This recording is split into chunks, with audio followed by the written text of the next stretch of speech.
politically, what did Lee think could happen if his military successes had carried on?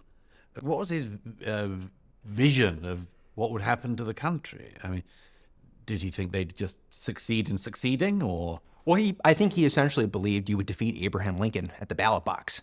You'd force a change of public opinion. He understood that this war, in a sense, was being fueled by public opinion. And if you could have a significant victory in the North that would just rout the federal army on Northern territory, occupy some major northern city, have potentially the fall of Washington, D.C., you can imagine the disaster it would be for Abraham Lincoln. Now, I think today, Robert E. Lee's military reputation is, we're talking about him today as a general who is well thought of, and that was true for most of the time after the Civil War until the present. But I think in recent years, Lee's military reputation is as low as it's ever been.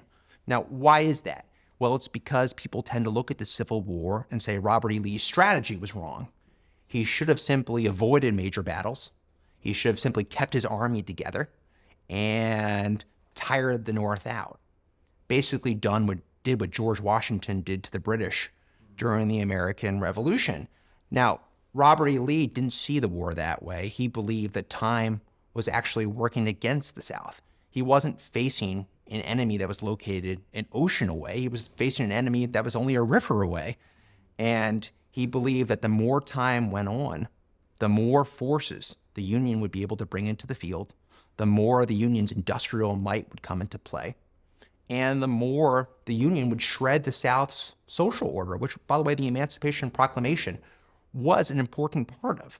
And so he thinks time is working against the South, and the South needs to win quick and needs to produce a victory, or because they can't hang in long term with the North. And that, again, there are people even back then who disagree with that philosophy and say, Northerners can't fight, they can't keep this up. But Lee never sees it that way. He always has respect for the Northern people. And part of it is he's seen the country, he's traveled previously in his Army career. I think he's right. That is in a sense what happens. Time does work against the Confederacy. In a sense, it's a race between shredding the South's social order and trying to snap the North's political will to fight. And what happens in the end is that the South is shredded. So he knows that he's on a losing side at a certain point. He believes from the very beginning that the odds are enormously stacked against the Confederacy. When he shows up in Richmond in 1861, he hears all kinds of people bragging, this war will be over in 3 weeks or whatever. And his attitude is basically, you don't know what you've gotten yourself into. And if everyone doesn't make absolute sacrifices, we have no chance of winning this conflict.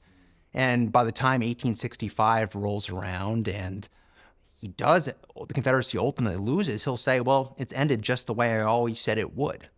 And they wouldn't listen to me, but we had to go through all of this. It's a very almost fatalistic approach. Yes. And of course, it's convenient because he hasn't succeeded in winning the war.